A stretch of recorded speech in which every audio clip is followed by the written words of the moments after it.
Diri na gindako ang distroso nga ginbilin han Bagyo-uwan habong tuhanggiwan ngan tanan nga mga bakwit inakauli na hairatag sa tagsa nga mga panimalay.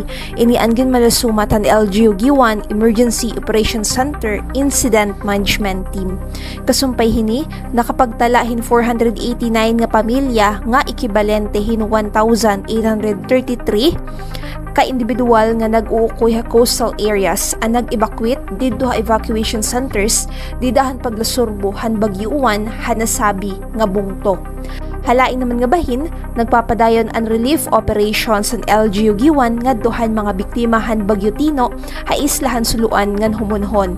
Sumalakan MSWD Officer Zenaida Cunanan nga nanginginahanglan hin shelter materials ang mga residente han sabing island barangays nga duro na apektaran han paglasurbo han Bagyo Tino kundiin na sobra mil nga mga kabablayan ang nagkaruruba ha humunhon nga na suluan.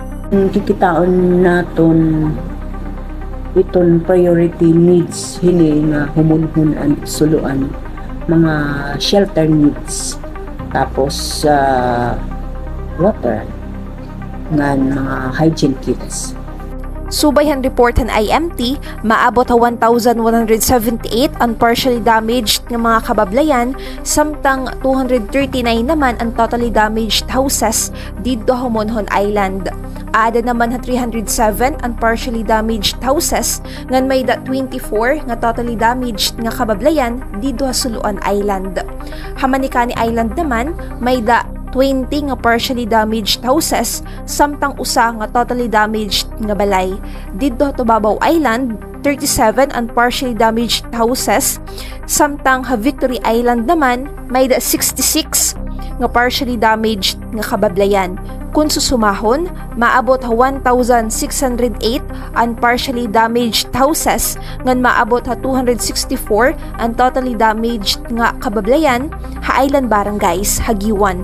Hakabug-usan, aada 2,088 ang partially damaged houses ngan 272 ang totally damaged houses ha bug-os nga bungto, lakip na nganhi ang pipira nga nagkaruruba nga kabablayan ha mainland barangays.